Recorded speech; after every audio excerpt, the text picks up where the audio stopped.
모든 역사는 해석이다. 역사는 관점으로 쓰인다. 이런 말을 역사 철학에서 흔히 사용합니다. 그래서 이런 입장에서 보게 되면 역사는 승자들의 그런 기록이다. 이렇게 말하기도 합니다. 그러니까 어떤 사건이 벌어졌습니다. 근데 그 사실보다 더 중요하게 생각하는 것이 해석과 관점입니다. 근데 신앙인들도 이거보다 더한 분명한 그러한 역사적인 관점이 있습니다. 하나님이 온 세상을 창조하시고 주관하시며 우리의 죄를 위하여 구속주로서 이 땅에 오셨고, 그리고 이제 장차 재림주로서 이 땅에 올 것이라고 하는 그런 분명한 역사관이 신앙인들에게도 있습니다. 세상의 역사는 사람에 따라서 그래서 해석과 관점이 달라지기 때문에 달라질 수 있지만, 하나님 나라에서의 이러한 그 하나님의 하나님 나라의 구속사적 이러한 관점은 변하지가 않습니다. 이 큰 흐름이 동일하게 진행되어 가는 것을 볼 수가 있습니다. 물론 성경 안에서도 이 너무 입체적으로 되어 있는 진리의 말씀을 여러 단면에서 보는 부분들이 있습니다. 마태, 마가, 누가복음, 또 요한복음 다 예수님의 말씀과 또 행적을 기록하고 있지만, 그렇지만 보는 관점에 따라서 조금 내용들이 다르게 기술된 것처럼 그러한 다른 관점에서 그것을 표현하기도 합니다. 그러나 분명한 것은 하나님께서 이 모든 것을 이끌고 가고 계시다고 하는 것, 하나님의 역사의 주관자라고 하는 것, 그것을 인정하고 그러한 관점으로 성경을 바라보게 됩니다. 사도 바울이 1차 전도여행, 2차 전도여행, 3차 전도여행을 마치고 예루살렘으로 돌아왔습니다. 예루살렘에 와서 사도행전 22장에서 자신을 변호하는 형식으로 간증하면서 자신의 지난 역사, 자신의 지난 삶을 해석하고 그것을 사람들에게 말하는 시간을 갖고 있습니다. 오늘 본문의 말씀도 이 연장선상에 있습니다. 그래서 바울이 아나니아를 통해서 다메섹으로 가던 길에 예수를 만나고 다메섹에서 아나니아를 통하여서 이방인의 사도로서 부름받는 이야기를 듣지만, 그때만 들은 것이 아니라 몇 년의 세월이 지난 다음에 예루살렘 성전에서도 이와 같은 소명을 다시 확인하게 됩니다. 그래서 오늘 앞부분에 이와 같은 바울이 받은 소명에 대해서, 사명에 대해서 살펴보고, 이것에 대해서 유대인들이 믿지 않는 유대인들이 어떻게 반응하는지가 오늘 본문에 나오게 되고, 이어서 바울이 자신이 갖고 있는 그 소명을 가지고 또 자신에게 주어진 로마 시민이라는 특권을 어떻게 사용하는지 오늘 그 흐름에 따라서 살펴보려고 합니다. 먼저는 17절 말씀인데요, 우리 17절 말씀 함께 합독하겠습니다. 후에 내가 예루살렘으로 돌아와서 성전에서 기도할 때에 황홀한 중에, 바울이 예루살렘으로 돌아왔습니다. 그때 예루살렘 성전에서 먼저 가서 기도하고 있습니다. 근데 그때 주님께서 환상 중에 찾아오십니다. 그런데 앞에 보면 후에 이런 말 있잖아요. 후에. 이때가 언제냐? 이때가 언제냐? 대부분의 학자들은 이때를 언제로 보냐면 갈라디아서 1장 17절 18절에 나와 있는 말씀을 차용해서 이것을 풀어갑니다. 갈라디아서 1장 17절 말씀부터 제가 말씀을 보겠습니다. 또 나보다 먼저 사도된 자들을 만나려고 예루살렘으로 가지 아니하고 아라비아로 갔다가 다시 다메섹으로 돌아갔노라. 그 후 3년 만에 내가 게바를 방문하려고 예루살렘에 올라가서 그와 함께 15일을 머무는 동안. 그러니까 다메섹으로 가던 길에 부활하신 예수를 만났습니다. 그리고 나서 바로 예루살렘에 간 것이 아니라 아라비아로 갔습니다. 아라비아 반도. 그곳에 가서 지난 세월 동안 본인이 구약의 말씀들을 알고 있었고 율법을 지켜왔는데, 그것이 예수 그리스도와 어떻게 연결되어지는지 그 시간 동안에 연구했을 것이고 이해하는 시간을 가졌을 것이고, 그 기간 동안에 주님 앞에 기도하는 시간들을 보냈을 겁니다. 바울이 그런 시간을 보낸다고 생각해 보십시오. 외딴 곳에 떨어져서 본인이 지금까지 알고 있었던 것들 다시 한 번 더 돌이키고 예수 그리스도와 다시 연구하면서 그 주님께서 받은 그 사명 가지고 기도할 때 바울의 심령이 어떻게 되었을 것 같습니까? 뜨거워지지 않았겠습니까? 뜨겁고 불타는 그런 마음, 예수 믿고 지금 3년의 세월이 지났는데 그 불타는 마음이 있었습니다. 그것을 알 수 있는 내용이 오늘 본문 뒤에 보면 나옵니다. 그래서 사도행전 22장 18절 말씀이 이렇게 나오는데요, 우리 18절 말씀 함께 합독하겠습니다. 봄에 주께서 내게 말씀하시되 속히 예루살렘에서 나가라. 그들은 내가 내게 대하여 증언하는 말을 듣지 아니하리라 하시거늘. 주님께서 하실 말씀이 너는 속히 예루살렘을 떠나라 이렇게 말씀하십니다. 왜냐하면 바울이 예수님에 대해서 말해도 예루살렘에 있는 유대인들이 듣지 않을 것이다 이렇게 말씀하시는 거예요. 이 말은 바울이 유대인들에게 복음을 전하기를 원했습니다. 그 마음이 불타올랐습니다. 내가 예수를 모를 때 예수를 박해하는 사람이었지만 이제 예수를 만나고 3년의 시간 동안 그 예수를 보다 분명하게 알게 되었고 이제 나의 동족, 나의 민족에게 가서 이걸 전해야 되겠다, 이런 마음이 가득 차서 예루살렘으로 돌아왔는데 주님께서 기도하는 그때 찾아오셔서 속히 떠나라, 속히 떠나라. 어차피 너 전에도 안 들어, 떠나, 이렇게 말씀하시는 겁니다. 바울이 어떤 마음이 들었을까요?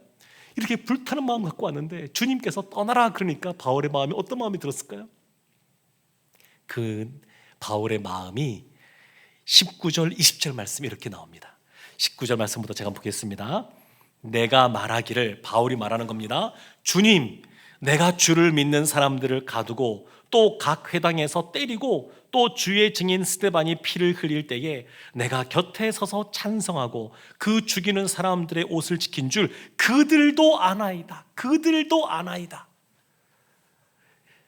주님, 예루살렘에 있는 이 유대인들 저와 함께 열심히 율법에서 열심히였고 예수 믿는 사람들을 박해하고 그리고 스데반을 죽이는데 앞장섰던 사람들이었고 내가 그 누구보다 열심히 했던 것 이 사람들이 압니다.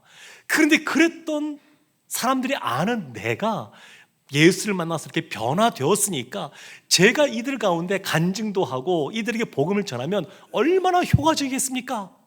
이렇게 항변하고 있는 겁니다. 항변하고 있는 것. 이런 경우 있지 않습니까? 우리도 어떤 어려운 일을 겪거나 뭐 어떤 상황을 좀 겪었을 때에 그것을 잘 이겨낸 다음에 그와 같은 상황에 있는 사람들을 만나면 훨씬 더 복음 전하기 쉽지 않습니까? 일제 강점기 때 부흥사로서 아주 유명했던 김익두 목사님이 있었습니다.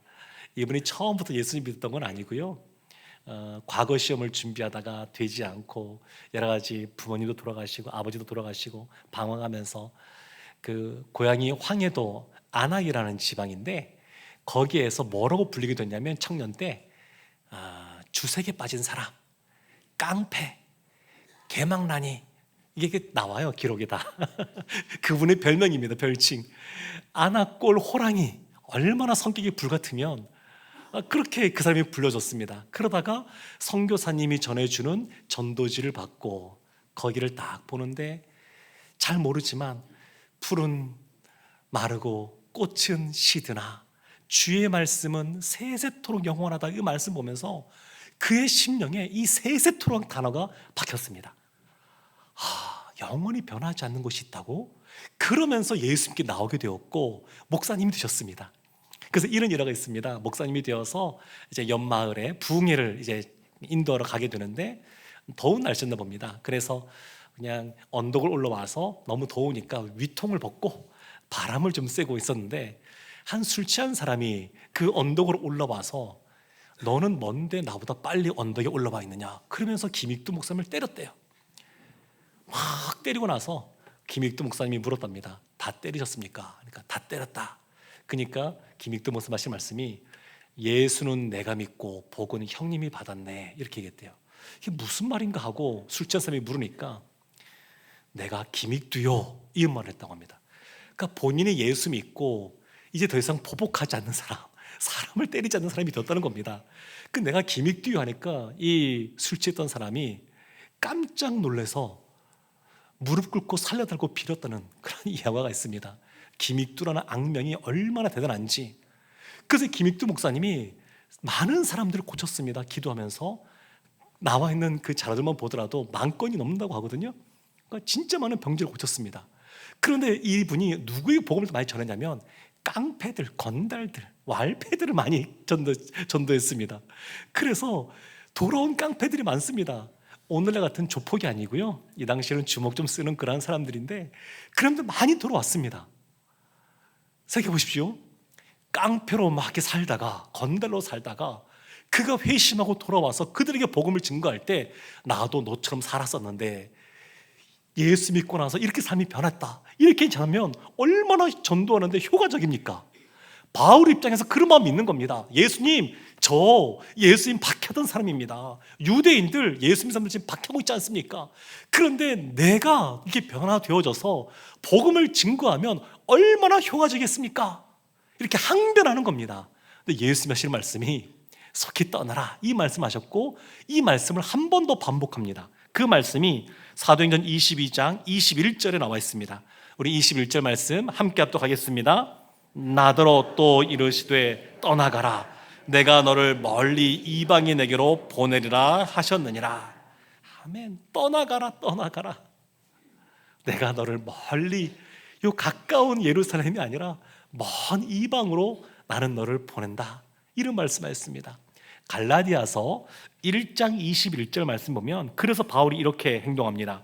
그 후에 내가 수리아와 길리기아 지방에 이르렀으나, 길리기아 다소 출신이잖아요, 고향이 거기니까.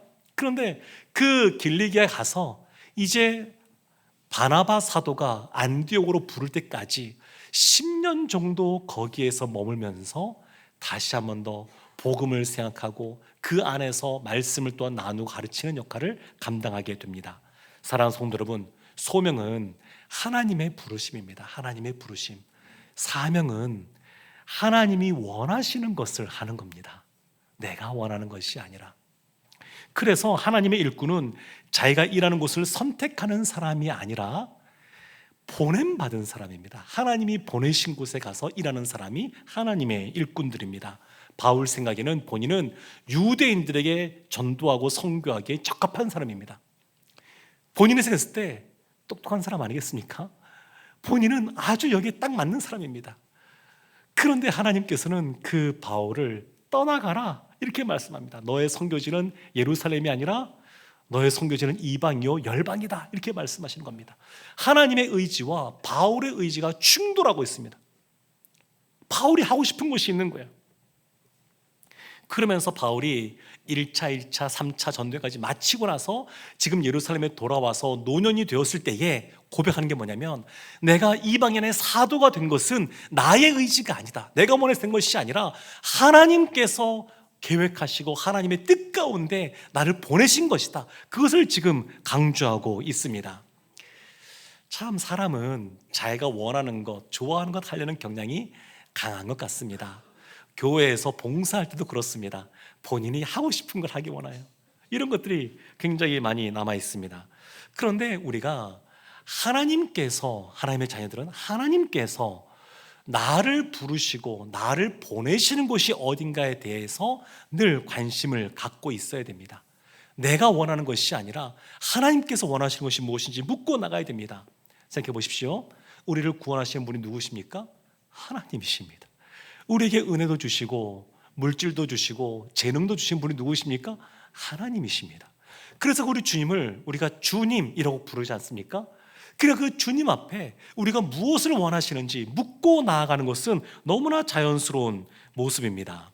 바울이 아나니아를 통하여서 이방인의 사도라고 하는 그러한 소명, 사명을 받았을 때, 바울이 예루살렘에서 다시 한 번 더 이방인의 사도로서 소명을 받았을 때 공통점이 있습니다.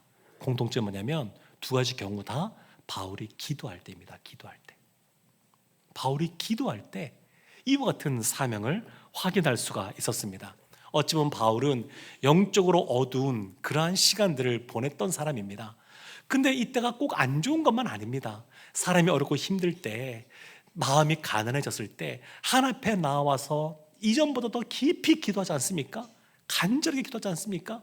그러면 그 기도가 깊어지고 하나님을 이해하는 것이 더 깊어집니다. 그러다 보면 하나님께서 그에게 찾아오셔서 그에게 소명 또 사명을 또 분명하게 알려주시고 우리가 어떤 길을 걸어가야 될지 자신의 길도 찾게 하십니다. 하나님은 기도하는 사람을 사용하십니다. 그래서 우리 교회도 중직자로 세우신 분들, 특별히 또 앞으로 중직자로 세우실 분들도 기도의 사람이고 또 기도의 사람이 되어야 될 줄로 믿습니다. 바울이 이제 어째 소명을 받았습니다. 이것을 사람들에게 나눴습니다. 유대인들 어떻게 반응했을까요? 22절, 23절 이렇게 반응합니다. 이 말하는 것까지 그들이 듣다가 소리질러 이르되 이러한 자는 세상에서 없애버리자, 살려둘 자가 아니라 하여 떠들며 옷을 벗어 던지고 티끌을 공중에 날리니.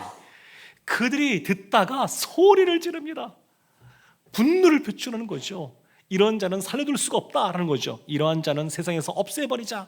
근데 이 말을 보면 우리가 없애겠다 그런 뜻 같지만 헬라어 그 원문을 보게 되면 그 뜻이 아니라 천부장에게 너가 바울을 죽여라 이런 뜻입니다.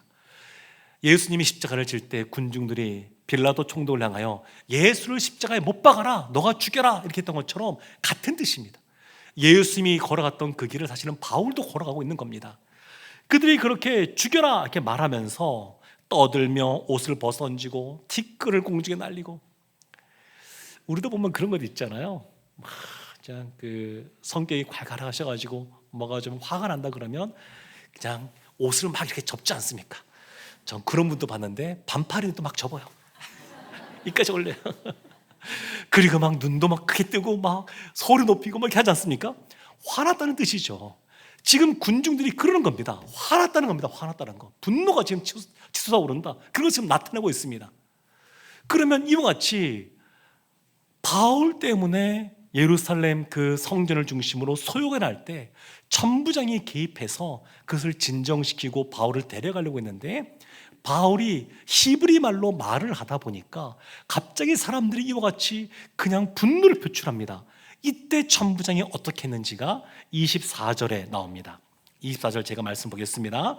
천부장이 바울을 영내로 데려가라 명하고 그들이 무슨 일로 그에 대하여 떠드는지 알고자 하여 채찍질하며 신문하라 한대.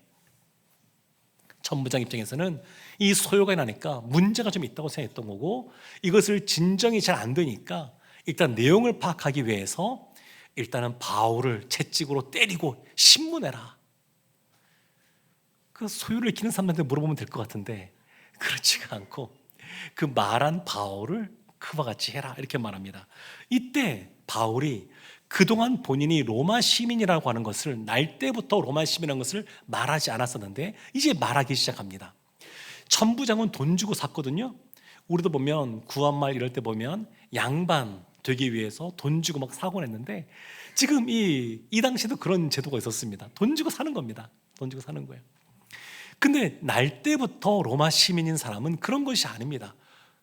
이 사람은 로마에 큰 어떤 업적을 남긴 사람들입니다. 그러니까 아마도 군인으로서 뭔가를 큰 전투에 기여를 많이 했거나 뭔가 하여튼 로마에 큰 기여를 한 사람이 시민으로 인정을 받습니다. 그러니까 바울의 아버지가 무엇을 했는지는 정확히 모르겠지만 뭔가 로마에 큰 업적을 남긴 사람은 분명합니다. 그래서 바울은 대단한 그러한 자부심이 있는 사람이에요.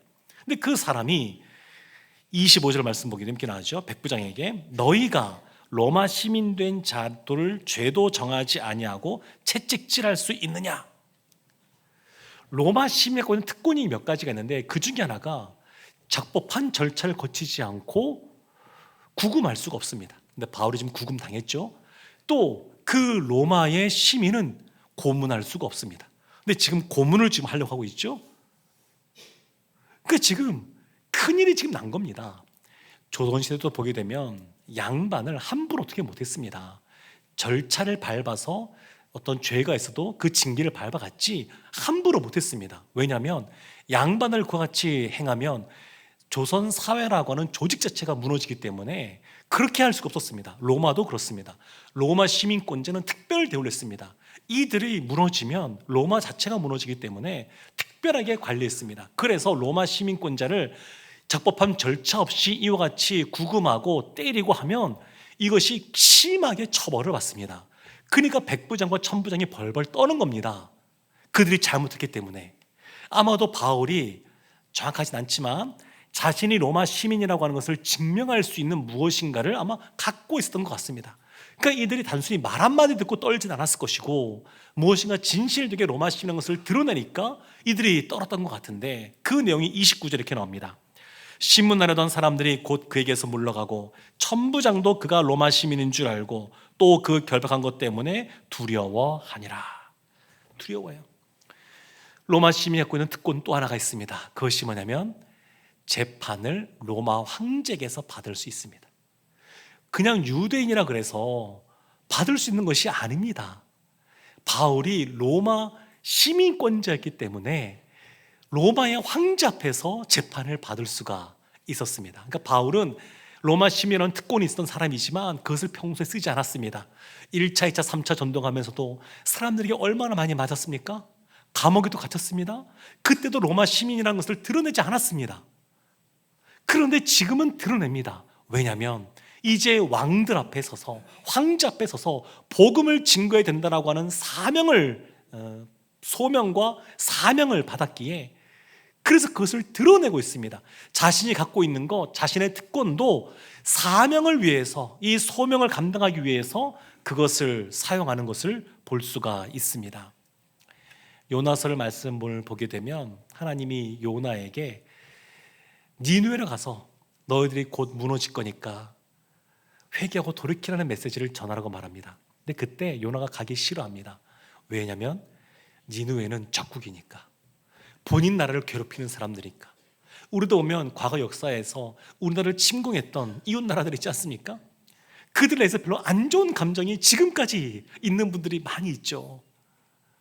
침공당했던 경험이 있으니까, 그들이 잘 되는 거 별로 원하지 않는 마음들도 있죠. 지금 요나가 그랬었습니다. 요나가 적국인 니느웨, 그들이 망하면 좋은 거지, 그들이 회개하고 돌이키는 것보다 망하는 게 좋은 겁니다. 그래서 하나님이 말씀하셔도 그 말씀을 듣지 않습니다. 그래서 정반대로 가는, 다시 쓸어가는 배를 타게 됩니다. 그러다가 요나서 2장을 보게 되면 큰 물고기 뱃속에 던져지게 되고 그 안에 들어가게 됩니다. 거기에서 요나가 무엇을 했냐면 3일 밤낮을 철저하게 회개하며 기도합니다. 영적으로 어두운 시간을 보내는 겁니다. 한 번도 본인의 삶에서 그렇게 어두웠던 상황이 없었을 텐데 그런 시간을 하나님 앞에 기도합니다. 그리고 나서 토해지죠. 그리고 니느웨로 가서 하나님의 말씀을 선포합니다. 이와 같이 이스라엘이 아닌 그 다른 나라, 또 이방인들을 향해서 그와 같이 마음이 바뀌게 된 것, 요나가 물고기 뱃속에서 기도하면서 바뀐 겁니다. 왜 유대인들이 바울을 죽이라고 말했던 거냐면, 생각해 보십시오. 그들은 예수를 십자가에 못 박았던 사람들입니다. 예수를. 그런데 바울이 뭐라 말했냐면, 내가 예루살렘 성전에서 기도할 때 예수께서 찾아오셨다. 그들 입장에서는 그들이 죽인 예수가 성전에 나타났다는 얘기를 듣고 나서 이건 신성모독이다, 그렇게 생각했던 것이죠. 또 보면 하나님은 유대인, 우리들만의 하나님이 되는데 선민 사상이 있어서, 그런데 그게 아니라 이방인에게도 복음을 전하기를 원하신다고 바울이 말하고 있으니까, 그러면 구원이 이방인에도 있느냐, 이것이 그들 가운데 영린을 건드린 겁니다. 그래서 예수가 신성모독, 나타나는 신성모독이다, 이방인에 가는 건 말도 안 된다, 그래서 그들이 흥분했던 거거든요. 요나 선지자도 이런 민족주의자였거든요. 요나 선지자는 그런 마음이 강했던 사람인데 영적으로 어두운 시간을 보내면서 그가 바뀌었습니다. 하나님의 부르심, 그 부르심 속에서 하나님이 그들도 사랑한다고 하는 것에 그 마음을 알게 되고 관점이 바뀌었습니다. 한순간에 바뀌진 않았죠. 니느웨 가서 선포했지만 제대로 하지도 않고 언제 무너지나 지켜보다가 결국 이제 요나서는 맞춰지게 되는데, 처음부터 요나가 완전히 바뀐 것은 아닙니다. 그렇지만 후에 이제 더 많이 변화되어지고 하나님의 마음을 이해하게 되었으니까 성경으로 기록한 것 아니겠습니까? 사랑하는 성도 여러분, 소명의 관점에서 우리의 상황을 해석해야 됩니다. 주님의 시선으로 다른 사람을 바라볼 수 있어야 됩니다. 세상의 그러한 관점이 아니라 하나님이 우리의 주인 되신다고 말씀하셨는데, 그 주인 되시는 그 하나님의 관점으로 상황을 해석해내고 다른 사람을 바라볼 수 있는 우리가 되기를 원합니다. 우리가 신앙생활하면서 우리의 신앙이 흔들릴 때가 있습니다. 그러면 왜 흔들리느냐? 그 중에 하나는 우리의 소명의식이 확실하지 않아서 그렇습니다. 소명의식이 확실하면 잠깐 흔들릴지 몰라도 금방 안정을 찾고 나아가게 됩니다. 사도행전 27장에 보면 바울이 로마로 가게 되는데 가는 배 안에 유라굴로라고 하는 광풍을 만납니다. 배가 파산 직전이에요. 사람들이 두려워합니다. 그때 바울이 뭐라고 말하냐면 나는 내게 말씀하신 그대로 되리라고 하나님을 믿노라. 그러니 너희는 안심해라. 이렇게 말을 합니다. 상황이 본인의 계획대로 되지 않습니다. 예상대로 되지 않습니다. 급변하고 있습니다. 뭔가 당장 큰일이 벌어질 것 같습니다. 그럼에도 불구하고 하나님의 그런 부르심, 그 소명과 하나님이 주신 사명, 이것이 분명하면 흔들리지 않고 나아갈 수가 있습니다. 사랑하는 성도 여러분, 소명이 확실한 사람은 주님이 주시는 평안을 누립니다. 하나님이 우리를 부르신 줄로 믿습니다. 그 부르심을 확고하게 붙잡고 주님이 주시는 평안의 삶을 살아가는 우리 모두가 되기를 주님의 이름으로 축원합니다. 아멘.